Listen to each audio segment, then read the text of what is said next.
मित्रों नमः संस्कृताय। मैं सुपर संस्कृत गंगा चैनल से एक बार फिर आपका मित्र DK। मित्रों हम लोग आज संस्कृत व्याकरण में भाग 12 वस्तुनिष्ठ प्रश्नोत्तरी संधि टॉपिक के देखेंगे। इससे पहले भी हम लोगों ने संधि की प्रश्नोत्तरी की थी और आज भी हम लोग संधि की प्रश्नोत्तरी को ही करेंगे। आज हम लोग जो है सभी प्रकार की संधियों को समाप्त कर देंगे और कल किसी नए टॉपिक को करेंगे। तो मित्रों हम लोग ये जो प्रश्नोत्तरी कर रहे हैं वो सामान्य व्याकरण से संबंधित है। चाहे आप संस्कृत से संबंधित किसी भी परीक्षा की तैयारी करते हो, सभी के लिए अत्यंत महत्वपूर्ण है। तो मित्रों चलिए देर न करते हुए हम अपनी जो प्रश्नोत्तरी है उसको आरंभ करते हैं। तो आज का जो हमारा पहला प्रश्न है वो इस प्रकार है मित्रों कि जो इष्चुत्व संधि का उदाहरण है वो कौन सा है। यहाँ पर इष्चुत्व संधि का उदाहरण पूछा गया है हमसे। तो इष्चुत्व संधि के उदाहरण को हम देखेंगे। पहला है हरीश टीकते, पहला है हरीश टीकते, दूसरा है विद्वांज जयति, तीसरा है तट्टिका और चौथा है विष्णुस्त्रातः। तो मित्रों आप लोग इसको देखें कि इष्चुत्व संधि है जो उसका उदाहरण है वो कौन सा है। तो यहाँ पर जो इष्चुत्व संधि का उदाहरण है वो हमारा जो राइट आंसर है वो है विद्वांज जयति। दूसरा ऑप्शन सही है, इष्चुत्व संधि का ऑप्शन भी सही है। नेक्स्ट है मित्रों व्यंजन संधि का उदाहरण है। यहाँ पर व्यंजन संधि का उदाहरण पूछा गया है। पहला है सज्जना, दूसरा है साधुक्तम, तीसरा है पितरी और चौथा है पित्याम। तो यहाँ पर जो सज्जना है वो व्यंजन संधि का उदाहरण है। नेक्स्ट है बने अपि पदेह कः संधि। तो थोड़ा ऊपर देखते हैं। कह रहा है वने अपि पदेह कः संधि। ये सारे प्रश्न मित्रों आए हुए हैं। तो बने अपि में हमारा पूछ रहा है कौन सी संधि होगी, पूर्व रूप होगी या फिर पर रूप होगी। इन दोनों में हमको डाउट रहेगा मित्रों। तो बने अपि में कौन सी संधि होगी मित्रों। तो 153 का जो राइट आंसर है वो तीसरा ऑप्शन सही है, पूर्व रूप संधि। क्या है, पूर्व रूप संधि है। और नेक्स्ट है तत्रैव में संधि है। तत्रैव में संधि पूछी गई है मित्रों यहाँ से। तो निश्चित रूप से यहाँ पर हमारी वृद्धि संधि है। डबल चोटी दो मात्राएं हैं, अय और औ की मात्राएं में जो है या तो औ की मात्राएं हो या फिर ऐ की मात्राएं हो। तो हमारी वृद्धि संधि सही है। नेक्स्ट है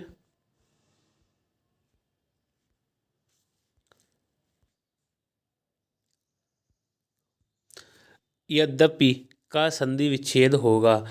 यद्यपि का संधि विच्छेद पूछा गया है यहाँ पर। यद्यपि जो है इसमें जो है यड़ संधि है और हमारा जो विच्छेद होगा वो हमारा हो जाएगा यदि प्लस अपि। यद्यपि। नेक्स्ट है गते अपि में संधि पूछी गई है। तो भैया हम लोग गते अपि में जो है जो घुमा हुआ है ऐस वाला जो आ है तो इसमें हम लोग कन्फ्यूज होते हैं पूर्व रूप होगी या फिर पर रूप होगी। तो गते अपि आबाद में है इसलिए हमारी जो संधि है वो पूर्व रूप हो जाएगी। तीसरा ऑप्शन सही है, गते अपि शब्द में हमारी जो संधि है वो पूर्व रूप संधि है। और मित्रों जो हमारा तोरली का उदाहरण ये पूछा गया है। भैया तोरली का उदाहरण है कौन सा है, कोपी तो होगा नहीं और शिवे ही प्रेरित भी नहीं होगा। तो इन दो में एक के होने की संभावना है। तो मित्रों निश्चित रूप से तल लया, तत् प्लस लया, तल लया जो है वो तोरली संधि, तोरली का जो है वो उदाहरण है।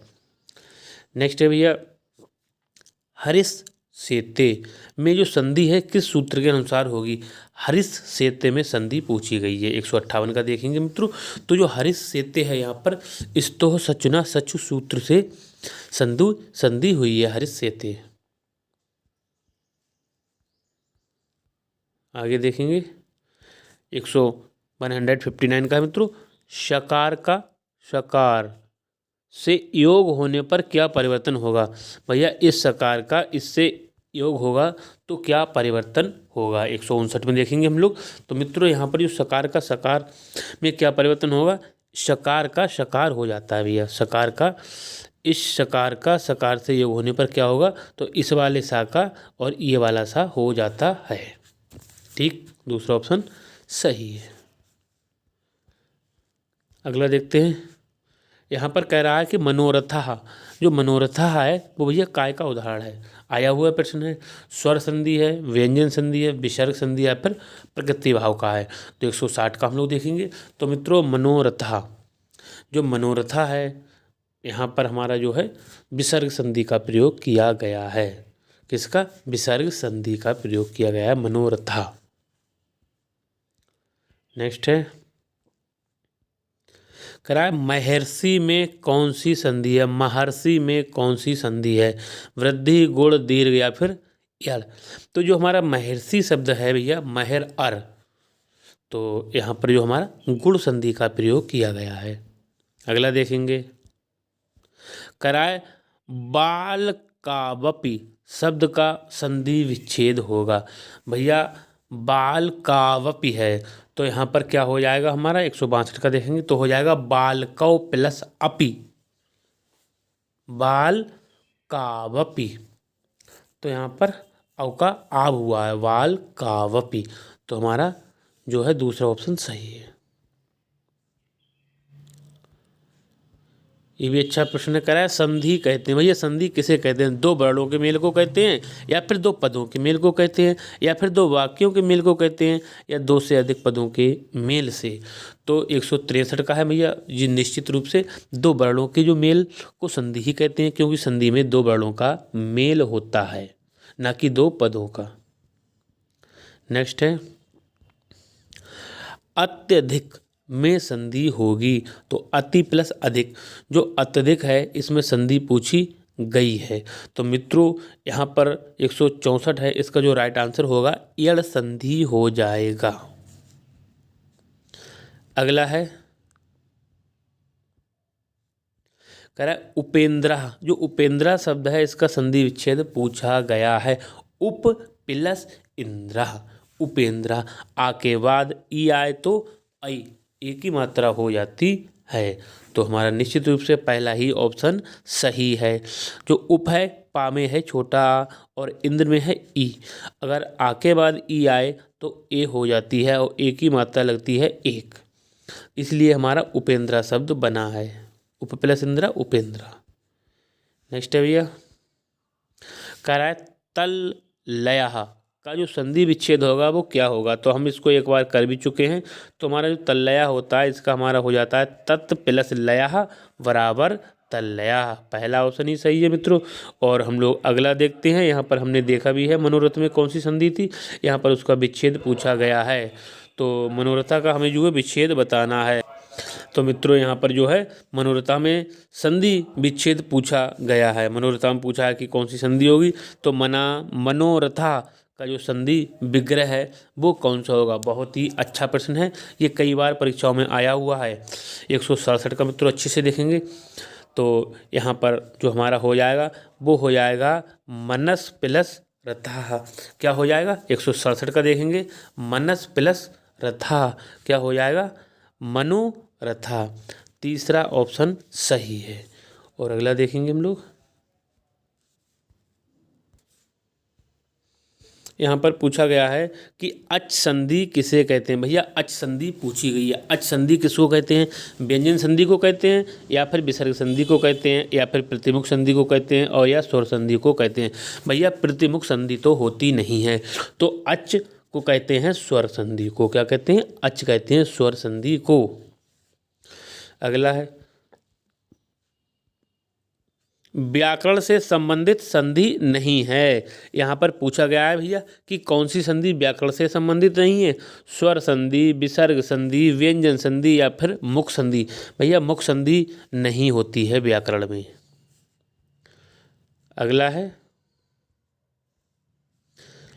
यहाँ पर है कह रहा है सच्चरितम। सच्चरितम पद का जो संधि विच्छेद होगा वो कौन सा होगा। 170 जो प्रश्न है इसका संधि विच्छेद मित्रों पूछा गया है। तो यहाँ पर होगा सत्य प्लस चरितम। क्या है, सत्यचरितम, सच्चरितम हो जाएगा। और अब हम देखेंगे संधि प्रकरण से जो प्रश्नव्य प्रश्न हैं वो वाले बहुत ही महत्वपूर्ण प्रश्न होंगे मित्रों ये। तो यहाँ पर 171 का देखेंगे, कह रहा है अनुनासिक, कह रहा है अनुनासिक संधि करने वाला जो सूत्र होता है वो कौन सा है। भैया अनुनासिक संधि करने वाला सूत्र पूछा गया है जो अनुनासिक संधि को करता है। तो इसका सूत्र है यरो अनुनासिके अनुनासिको वा। दूसरा ऑप्शन सही है, इसको अच्छे से हम लोग ध्यान रखेंगे। और अगला है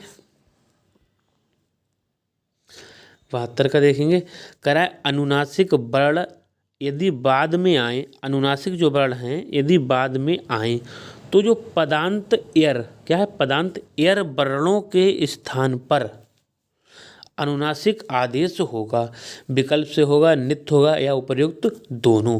तो मित्रों यहाँ पर जो है अनुनासिक वर्ण यदि बाद में आए तो पदांत एर वर्णों के स्थान पर विकल्प से, क्या है विकल्प से यहाँ आ जाएगा, विकल्प से अनुनासिक आदेश होता है। पहला ऑप्शन सही है। ठीक है मित्रों, अगला देखते हैं 173 का देखेंगे, कह रहा है जो अनुनासिक होने का अर्थ क्या अर्थ है। भैया अनुनासिक होने का जो अर्थ है वो क्या है। 173 का देखेंगे, पहला है उसी वर्ग का पंचमाक्षर हो जाता है। मित्रों बिल्कुल सही है, उसी वर्ग का जो है पंचमाक्षर हो जाता है। अनुनासिक होने का अर्थ उसी वर्ग का पंचमाक्षर हो जाता है। अगला देखो 173 में पूछा गया कि अनुनासिक संधि का जो उदाहरण है भैया कौन सा नहीं है। बहुत ही अच्छा प्रश्न है। यहाँ पर पूछा गया है कि अनुनासिक जो संधि हमारी होती है इन उदाहरणों में से कौन सा उदाहरण उसका नहीं है। 174 में देखेंगे मित्रों, आप लोग अच्छे से इसको जो है देखेंगे। तो यहाँ पर पहला है प्राक प्लस मुखा। तो यहाँ पर जो है प्राक प्लस मुखा है। तो मित्रों पा फा वा भा जो माँ होता है, पा फा वा भा माँ। तो मित्रों जो माँ होता है वो है हमारा क्या अनुनासिक वर्ण है। और यहाँ पर उससे पहले आया है का, तो काखा गाघा वहाँ, इसका जो काका पंचमाक्षर हो गया है काखा गाघा वहाँ। तो ये है प्राक प्लस मुखा बराबर प्रांग मुखा, और आगे हमारा हो गया है प्रांग मुखा, ये बना। दूसरा है सट प्लस मुखा मावी, यहाँ पर भी पंचमाक्षर है मित्रों। और तो हमारा यहाँ पर टाठा डाठा अड़ा हो गया है, षड प्लस मुखा क्षण मुखा हो गया है। दूसरा है षट प्लस मासा, यहाँ सब में माँ और ना ये अनुनासिक वर्ण है मित्रों, माँ और ना जो पंचमाक्षर हैं ये पंचमाक्षर हैं ये सारे। तो षट प्लस मासा तो हमारा क्या हो गया है मित्रों क्षण मासा, टाटा अड़ा क्षण प्लस माशा क्षण माशा हो गया है। यहाँ पर दिक प्लस नागा, यहाँ पर भी पंचमाक्षर ताथा धना, तो काखा गा वहाँ दिंग प्लस नागा दिंग नागा। और जो लास्ट है जगत प्लस ईसा, तो यहाँ पर जगदीशा बना है मित्रों। तो जो लास्ट ऑप्शन है हमारा ई वाला ऑप्शन है, जगदीशा वाला जो है अनुनासिक संधि का उदाहरण नहीं है। बाकी सभी जो है वो अनुनासिक संधि के उदाहरण हैं। यहाँ पर है क्या जो अनुनासिक संधि का उदाहरण नहीं है वो पूछा गया है, तो हमारा लास्ट ऑप्शन सही है। अगला है कराए एतन मुरारी का जो संधि विच्छेद होगा कौन सा है। एतन मुरारी का संधि विच्छेद पूछा गया है। तो मित्रों 175 का जो प्रश्न है इसका हम राइट आंसर देखेंगे। यहाँ पर पहला ऑप्शन है एतद मुरारी ही और दूसरा है एतन मुरारी ही। तो मित्रों कौन सा सही है। तो यहाँ पर 175 में मित्रों दोनों सही हैं, उपयुक्त दोनों, एतद मुरारी भी सही है और एतन मुरारी भी सही है। 76 का देखेंगे, कराए प्रत्यय भाषायाम नित्यम, प्रत्यय भाषायाम नित्यम, इस वार्तिक से क्या होता है। इस वार्तिक से भैया क्या होता है। 76 का देखेंगे तो मित्रों यहाँ पर नित्य नासिक होगा। प्रत्यय भाषायाम नित्यम क्या है नित्य अनुनासिक। इस वार्तिक से क्या होगा भैया, इस वार्तिक से नित्य अनुनासिक होगा। नेक्स्ट है प्रत्यय भाषायाम नित्यम, प्रत्यय भाषायाम नित्यम का उदाहरण नहीं है कौन सा। प्रत्यय भाषायाम का जो है वो उदाहरण नहीं है। ये तो मित्रों पहला ऑप्शन देखते हैं तत् प्लस मात्रम, ये पंचमाक्षर है मित्रों, तो तन्मात्रम सही है। दूसरा है चित्त प्लस मयम चिन्मयम, वाक प्लस मयम बांगमयम, ये भी सही है। और वाक प्लस ईसा बागीसा ये जो है नहीं है। किसका उदाहरण? प्रत्यय भाषायाम नित्यम का उदाहरण नहीं है। नेक्स्ट हम तो 78 का देखेंगे। यहाँ पर है सत्व विधायक संधि है। सत्व विधायक संधि है वो पूछी गई है। भैया सत्व विधायक जो संधि है वो किस में है या कौन सी है? 178 का हम लोग देखेंगे मित्रों। तो यहाँ पर सत्व विधायक जो संधि है वो है विसर्जनीयस्य सहा। क्या है? विसर्जनीयस्य सहा। अगला है 79 में देखेंगे। करा यदि विसर्ग के आगे कोई खर प्रत्याहार का वर्ण आए तो विसर्ग के स्थान पर क्या आदेश हो जाता है? तो विसर्ग के स्थान पर क्या आदेश हो जाता है? कह रहा है यदि विसर्ग के आगे कोई खर प्रत्याहार का वर्ण आ जाए तो विसर्ग के स्थान पर क्या आदेश हो जाएगा? विसर्ग के स्थान पर सा आदेश हो जाएगा। इसका सूत्र है विसर्जनीयस्य सहा। ठीक है, अगला देखेंगे 80 का देखते हैं। कराए विसर्जनीयस्य सहा। विसर्जनीयस्य सहा सूत्र का उदाहरण नहीं है। कितना अच्छा प्रश्न है, बहुत ही अच्छा प्रश्न है। कराए विसर्जनीयस्य सहा सूत्र का जो उदाहरण नहीं है, कौन सा उदाहरण जो है विसर्जनीयस्य सहा का नहीं है? अब पहला देखते हैं, रामः चलती, तो यहाँ पर हो जाएगा रामस चलती। दूसरा है निह प्लस चल, तो हो जाएगा निस प्लस चल। अगला कहा प्लस चित, तो हो जाएगा कस चित। तीसरा है निह प्लस छलम, तो निश छलम। अब अंतिम जो है रामान प्लस सेते, रामान सेते, ये जो है हमारा वो विसर्जनीयस्य सहा का उदाहरण नहीं है। नेक्स्ट है, ये भी अच्छा है। नमः प्लस ते। क्या है? नमः लिख के देखते हैं। नमः और प्लस ते बराबर होता है नमस्ते। पूछा है किस सूत्र से जो है विसर्ग संधि हुई है? जो नमस्ते शब्द है इसमें किस सूत्र से विसर्ग संधि हुई है? तो नमः प्लस ते बराबर नमस्ते किस सूत्र से हुई है? तो मित्रों यहाँ पर विसर्जनीयस्य सहा सूत्र से नमस्ते संधि हुई है। नमः प्लस से ते नमस्ते। नेक्स्ट है, विसर्जनीयस्य सहा सूत्र कब लागू होता है? तो मित्रों यहाँ पर पूछा गया है कि विसर्जनीयस्य सहा जो सूत्र है कब लागू होगा? पहला है खर प्रत्याहार बाद में होने पर, तो बिल्कुल पहला ही ऑप्शन सही है। खर प्रत्याहार के जो वर्ण हैं वो बाद में होने पर जो है विसर्जनीयस्य सहा जो है सूत्र लागू हो जाता है। अगला देखेंगे मित्रों 183 का पूछा गया कि रुत संधि जो है, रुत संधि विधायक सूत्र कौन सा है? रुत संधि विधायक सूत्र पूछा गया है तो साह सजसो रूह, ये सूत्र है, यहाँ भी दिया हुआ है। साह सजसो रूह, यह रुत संधि विधायक सूत्र है। मित्रों 2-3 प्रश्न ये थोड़ा साफ नहीं है, इसको अच्छे से देख लेंगे।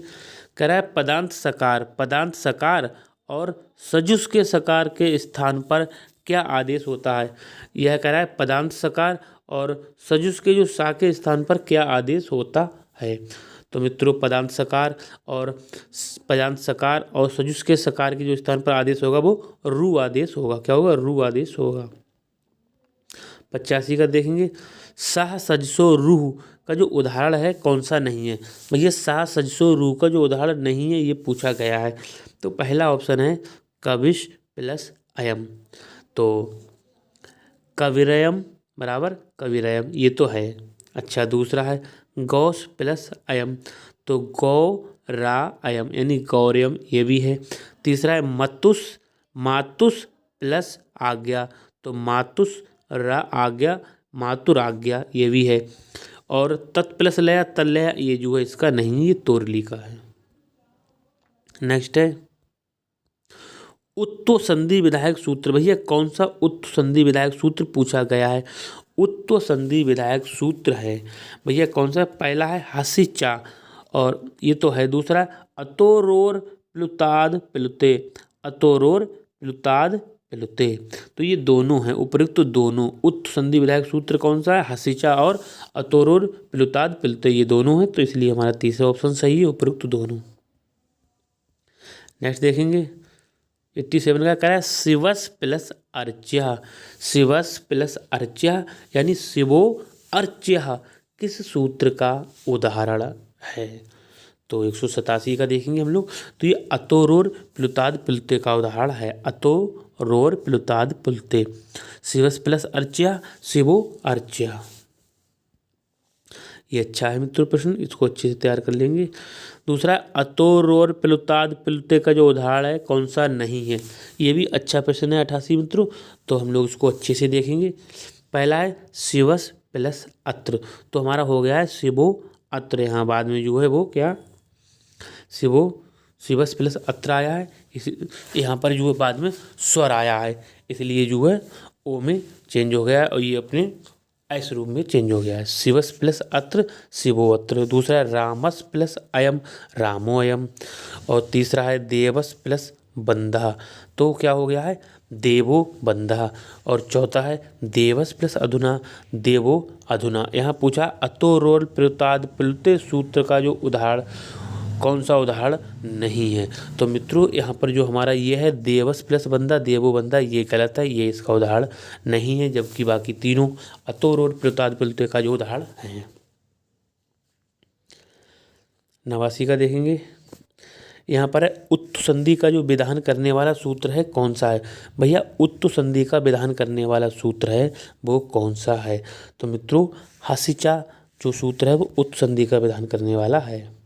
नेक्स्ट है मित्रों यदि रू के पूर्व, भैया जो रू होता है इससे पहले, यहाँ पर यदि रू के पूर्व ह्रस्व आ हो और बाद में हस प्रत्याहार के वर्ण आए, बाद में हस प्रत्याहार के वर्ण आए, तो जो रू के स्थान पर क्या आदेश होगा, क्या होगा रू के आधार पर क्या रू के स्थान पर यदि रू के पूर्व हस ह्रस्व आ हो, क्या रू के पूर्व ह्रस्व आ हो और बाद में हस प्रत्याहार के वर्ण आए, तो जो रू के स्थान पर जो है वो क्या है बाद में हस प्रत्याहार के वर्ण आए, तो कह रहा है रू के पूर्व जो है ह्रस्व आ हो, ये पूछा है। तो कह रहा है रू के स्थान पर क्या आदेश हो जाएगा, तो रू के स्थान पर जो है वो ऊ आदेश हो जाता है। क्या हो जाता है ऊ आदेश हो जाता है। इसको हम लोग जो है अच्छे से तैयार करेंगे। नेक्स्ट है 91 का है हसिचा सूत्र का जो उदाहरण है नहीं है। हसिचा सूत्र का उदाहरण कौन सा नहीं है, हसिचा सूत्र के उदाहरण पूछे गए हैं। तो पहला है शिवस प्लस बंधा, तो यहाँ पर हमारा शिवस प्लस बंधा है, यह है शिवो बंधा। दूसरा है मनस प्लस रथा, मनोरथा। तीसरा है रामस प्लस नमति, रामो नमति। तो मित्रों ये तीनों हैं।